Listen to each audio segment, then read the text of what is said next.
Innal hamdalillah nahmaduhu haqqa hamdih wa nashkuruhu haqqa syukrih wa nuqaddiruhu haqqa qadrih. Ashhadu an la ilaha illallah al-malikul haqqul mubin wa ashhadu anna sayyidana Muhammadan abduhu wa rasuluh sadiqul wa'dil amin.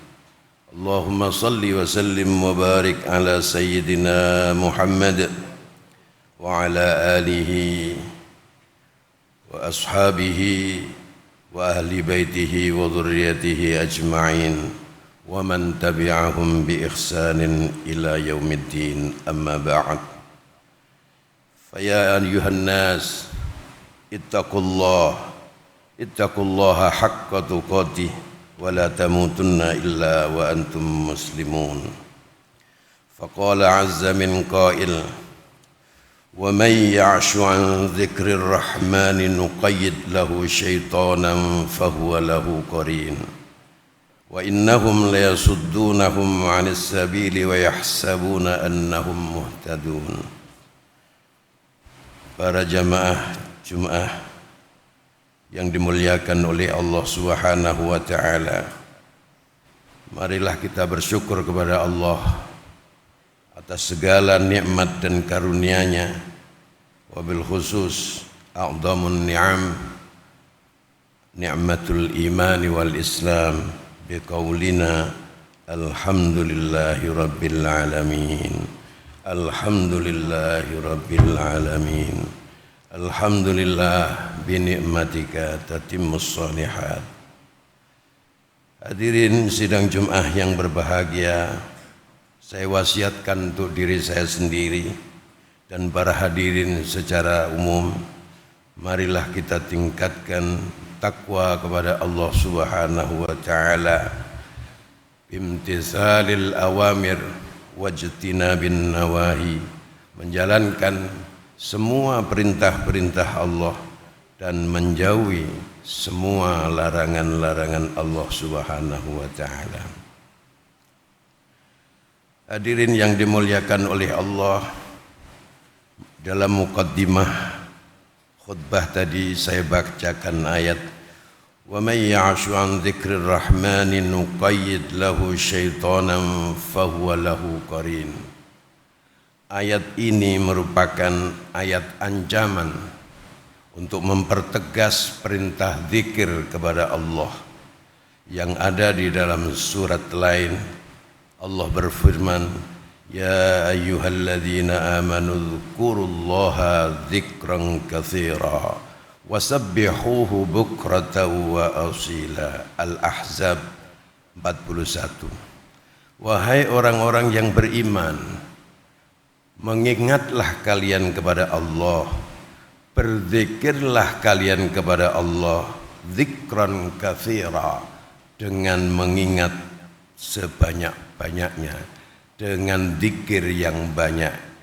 Wasabbihuhu bukratan wa asila, dan bertasbihlah kalian kepadanya pada saat pagi dan sore.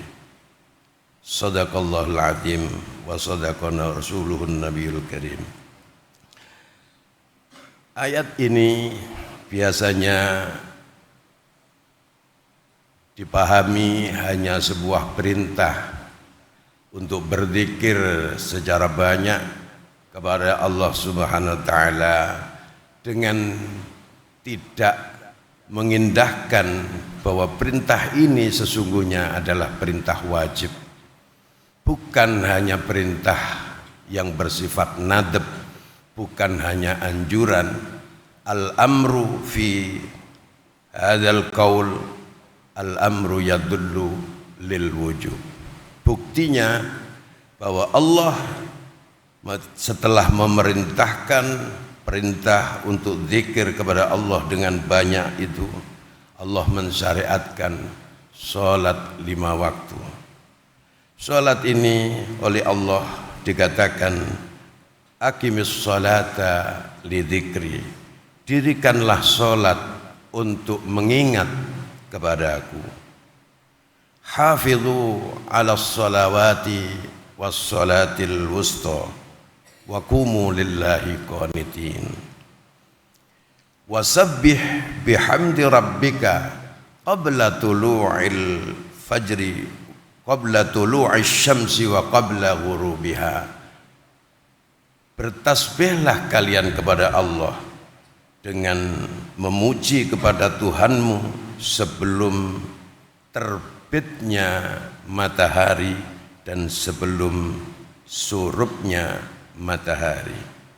Oleh karenanya Allah di dalam ayat lain menyatakan aqimis sholata tarafayin nahari wa zulafam minal lail innal hasanat yudhibnas sayyiat.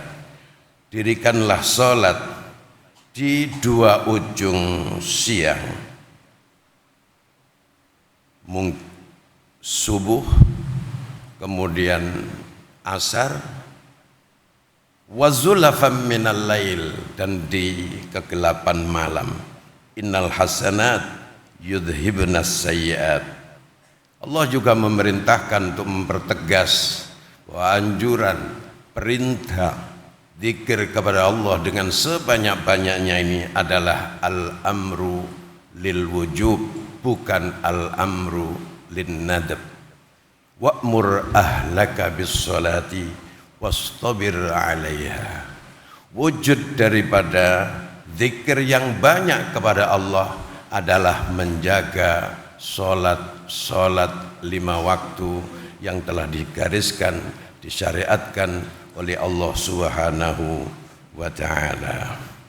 Di samping zikir-zikir yang sunnah yang kebanyakan kita laksanakan sebagaimana yang dianjurkan oleh Al-Qur'an, alladzina yadhkurunallaha qiyaman wa qu'udan wa 'ala junubihim. Orang-orang yang berzikir kepada Allah dengan berdiri, duduk, dan di atas lambung-lambung mereka. Dalam berbagai kondisi, berbagai kesempatan, selalu kita berzikir kepada Allah Subhanahu wa ta'ala. Aqimis salata lidulukis syamsi ila ghasaqil lail wa qur'anal fajr inna qur'anal fajri kana masyhuda. Hadirin yang dimuliakan oleh Allah Subhanahu wa ta'ala, selain perintah zikir kepada Allah dengan sebanyak-banyaknya tadi dipertegas oleh syariat, diwajibkannya salat untuk mengingat kepada Allah Subhanahu wa ta'ala, Allah juga mengancam orang yang lepas kendali dari zikir kepada Allah Subhanahu wa ta'ala. Wa may ya'shu 'an dzikrir rahmani nuqayyid lahu syaitana fahuwa lahu qarin. Orang yang hidup jauh dari zikir kepada Allah yang Maha Rahman, akan aku berikan kepadanya, akan aku nuqayyid itu sesuatu yang selalu mengiring, sesuatu yang selalu mengintai, sesuatu yang selalu bersamaan, berbarengan. Nuqayyid lahu syaitana, akan aku berikan teman setia berupa syaitan. Fahuwa lahu qarin. Sudah menggunakan kata nuqayyid, Allah menyebut lagi dengan taukid lafz, taukid maknawi. Fahuwa lahu qarin. Setan itu baginya adalah teman setia. Wa innahum la yasuddunahum 'anis sabili wa yahsabuna annahum muhtadun. Dan mereka itu akan menghalangi orang-orang yang beriman atau orang man ya'shu an dzikrir rahman 'anis sabil, dari jalan Allah yang lurus. Wa yahsabuna annahum muhtadun, dan mereka menganggap dirinya dalam keadaan mendapatkan petunjuk. Naudzubillah, summa naudzubillah. Hadirin yang dimuliakan oleh Allah Subhanahu wa ta'ala, saya sempat mutalaah melihat beberapa tafsir yang dikarang oleh para ulama. Qarin yang disebutkan di dalam surat Al-Ahzab tadi dimaknai oleh beberapa ulama madaratnya. Yang pertama, bukan hanya setan yang akan menjadikan diri kita ini terbelenggu sehingga tidak mampu beramal saleh, berbuat baik, berbuat selalu kemungkaran. Di dunia, kata sebagian ulama, dia katakan yamna'uhu minal halal. Setan ini akan menghalangi orang yang jauh dari zikir tadi itu dari sesuatu yang halal. Naudzubillah. Halal dalam berbagai hal. Halal makanan, halal minuman, halal perbuatan, halal tindak tanduk, dan seterusnya dan seterusnya. Yang kedua, yub'ithuhu 'alal haram, membangkitkan gairah untuk melakukan perbuatan haram. Naudzubillah. Ada orang yang sukanya gemar melakukan perbuatan haram. Tentu saja dia memiliki setan yang bernama korin yang selalu menjerumuskan dia ke dalam hal-hal yang tidak baik. Yanhahu 'anit ta'ah, melarang dia untuk bertaat ibadah kepada Allah Subhanahu wa taala. Wa ya'muruhu bil ma'asi, memerintahkan kemaksiatan.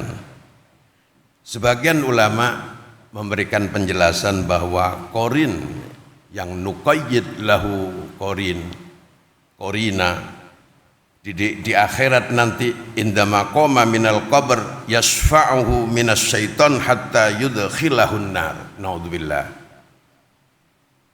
Orang yang sudah terjangkit dengan korin akan diberikan syafaat oleh korin di alam kuburnya sampai digiring bisa masuk ke dalam neraka. Naudzubillah. Summa naudzubillah. Oleh karenanya, melalui khutbah yang singkat ini, saya menghimbau kepada semua hadirin, saudara-saudaraku seiman, setakwa kepada Allah Subhanahu wa taala. Marilah kita wujudkan perintah Allah, udzkurullaha dzikran katsira wasabbihuhu bukratan wa asila, dengan menjaga salat 5 waktu, bertasbih siang, pagi dan malam, setiap saat, setiap perbuatan, setiap apapun yang akan kita lakukan, senantiasa berzikir, bertasbih, membaca basmalah, membaca hamdalah, membaca la haula wala quwata illa billah. Insyaallah kita akan diberikan petunjuk oleh Allah Subhanahu wa taala. Barakallahu li wa lakum fil Qur'anil azim wa nafa'ani wa iyyakum bima fihi minal ayati wa dzikril hakim. Aqulu qawli hadza wa astaghfirullahal azim li wa lakum wa lisairil muslimina min kulli dhanb innahu huwal ghafurur rahim.